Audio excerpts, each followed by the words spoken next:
तो स्वागत है आप सभी का स्टडी एरिया में। तो आज आपके लिए लेके आए हैं मोस्ट इंपॉर्टेंट बायोलॉजी के टॉप 50 क्वेश्चंस ऐसे जो कि एग्जाम में हमेशा पूछे जाते हैं। सभी मानव शरीर से जुड़े हुए क्वेश्चन हैं जो कि अक्सर एग्जाम में पूछ लिए जाते हैं।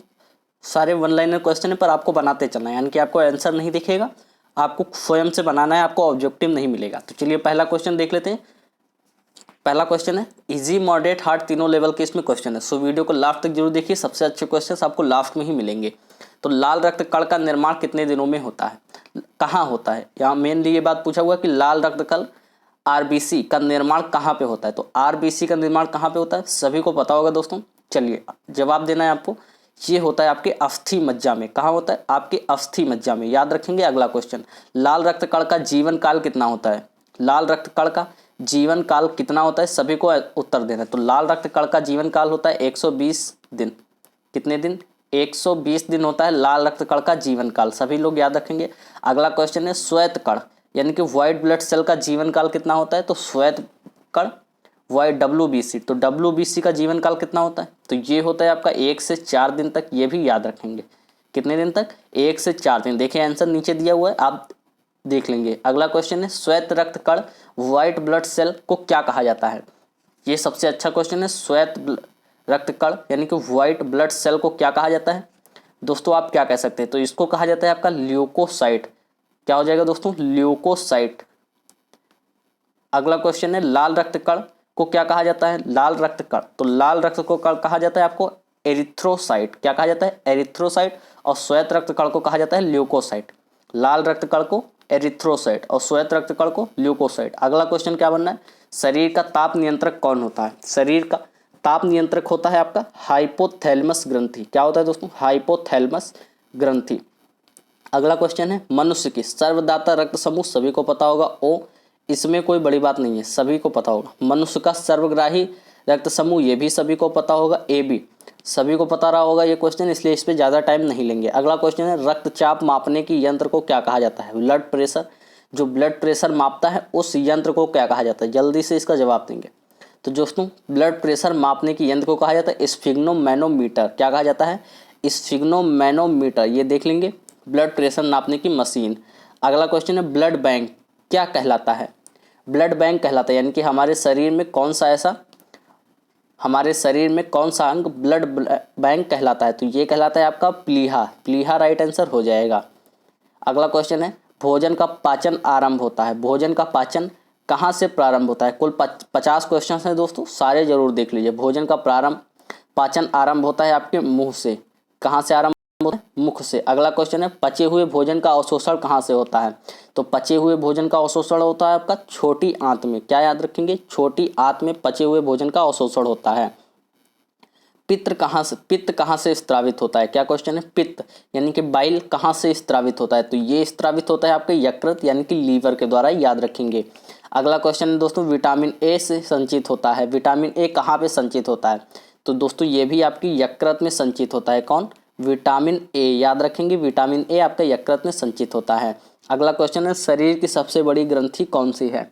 शरीर की सबसे बड़ी ग्रंथि, तो ये भी है आपकी यकृत यानी कि लीवर, याद रखेंगे ये बात। शरीर की सबसे बड़ी ग्रंथि है। ये क्वेश्चन कई बार SSC में पूछा गया है, कई बार पूछा जा चुका है, तो याद रखेंगे। अगला क्वेश्चन है शरीर सबसे छोटी ग्रंथि मास्टर ग्रंथि कौन सी है? सबसे छोटी ग्रंथि यानी कि मास्टर ग्रंथि कौन सी है? तो यह है आपकी पिट्यूटरी ग्रंथि। कौन सी? पिट्यूटरी ग्रंथि आंसर हो जाएगा। मनुष्य में पसलियों की संख्या कितनी होती है? कितनी जोड़ी पसलियां होती है? मेनली ये बात पूछा हुआ है कि पसलियों की संख्या कितनी होती है। तो ये होती है आपकी 12 जोड़ी। कितनी होती है? 12 जोड़ी होती है, याद रखेंगे। अगला क्वेश्चन है शरीर में हड्डियों की कुल संख्या, सभी को पता होगा 206, कोई बड़ी बात नहीं है। अगला क्वेश्चन है शरीर में मांसपेशियों की कुल संख्या कितनी है? शरीर में मांसपेशियों की कुल संख्या कितनी है? तो ये है 639। इसके अलावा दोस्तों आपको चैनल पे डेली जीके क्विज भी दिया जाता है, जो कि डेली सुबह दिया जाता है। तो अगर आप उसे डेली देखते हैं तो आपको काफ़ी फायदा हो सकता है जीके के लिए। अगला क्वेश्चन है लार में पाया जाने वाला एंजाइम, ये सभी को पता होगा टाइलिन होता है। लार में पाया जाने वाला एंजाइम कौन सा होता है? टाइलिन होता है। अगला क्वेश्चन है लिंग निर्धारण कहाँ से होता है? कौन सा क्वेश्चन है? लिंग निर्धारण कहाँ से होता है? तो दोस्तों लिंग निर्धारण यानी कि लड़का होगा या लड़की होगी, ये मेंस के क्रोमोसोम पर निर्भर करता है, यानी कि पुरुष क्रोमोसोम पर निर्भर करता है किसी मनुष्य का लिंग निर्धारण, यानी कि लड़का होगा या लड़की।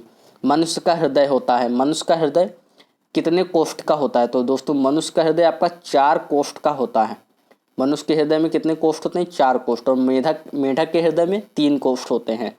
शरीर में गुणसूत्रों की संख्या कितनी पाई जाती है? जवाब देंगे दोस्तों, शरीर में गुणसूत्रों की संख्या 46 पाई जाती है। याद रखेंगे कितनी पाई जाती है? 46। शरीर का सबसे बड़ा अंग कौन सा है? तो शरीर का सबसे बड़ा अंग, इसका उत्तर आप सभी लोग कंफ्यूज हो गए होंगे। शरीर का सबसे बड़ा अंग होता है आपकी त्वचा। सबसे बड़ा अंग कौन सी है? आपकी त्वचा। याद रखेंगे। अगला क्वेश्चन, शरीर में सबसे बड़ी कोशिका कौन सी है? तो शरीर में सबसे बड़ी कोशिका है कौन सी है? तो आपका तंत्रिका तंत्र यानी कि न्यूमेरिक सिस्टम, जो आपके मस्तिष्क में होती है, आपकी तंत्रिका तंत्र, वो सबसे बड़ी कोशिका है। शरीर में अमीनो अम्ल की संख्या क्या है? अमीनो अम्ल क्या होता है दोस्तों? तो जो प्रोटीन होता है, प्रोटीन टूटता है तो अमीनो अम्ल में परिवर्तित होता है। तो कुल कितने अमीनो अम्ल होते हैं? तो कुल 22 अमीनो अम्ल होते हैं शरीर में। शरीर में प्रतिदिन मूत्र बनता है। शरीर में प्रतिदिन कितने लीटर मूत्र बनता है? मेनली ये बात पूछा गया है। तो ये बनता है आपका 1.5 लीटर। क्या हो जाएगा आंसर? 1.5 लीटर मूत्र डेली बनता है। मूत्र दुर्गंध देता है क्योंकि इसमें यूरिया होता है, ये बात ध्यान रखेंगे। अगला क्वेश्चन देख लेते हैं दोस्तों, मानव मूत्र का पीएच मान कितना है? मानव मूत्र का पीएच मान हो जाएगा आपका 6। कितना हो जाता है? 6, यानी कि ये अम्लीय होता है, ये बात भी ध्यान रखेंगे। शरीर का सामान्य तापमान कितना होता है? सभी को पता होगा दोस्तों, शरीर का सामान्य तापमान 37 डिग्री सेल्सियस होता है। अगर इसको फ़ारेनहाइट में करें तो 98.6 डिग्री फ़ारेनहाइट में होता है। अगर इसको केल्विन में करें तो 310 केल्विन होता है। ये तीनों ही याद रखेंगे दोस्तों, कभी फ़ारेनहाइट में, कभी सेल्सियस में, कभी केल्विन में पूछ लिया जाता है। अगला क्वेश्चन देख लेते हैं दोस्तों, डिग्री फ़ारेनहाइट, ये देखिए यहाँ पे लिखा हुआ था 98.6 डिग्री फ़ारेनहाइट। अगला क्वेश्चन है, मानव शरीर में टिबिया नामक हड्डी कहाँ पाई जाती है? टिबिया नामक हड्डी एसएससी जीडी का पूछा हुआ क्वेश्चन है कि टिबिया कहाँ पाई जाती है। तो टिबिया आपके पाई जाती है पैर में। याद रखेंगे कहाँ पाई जाती है?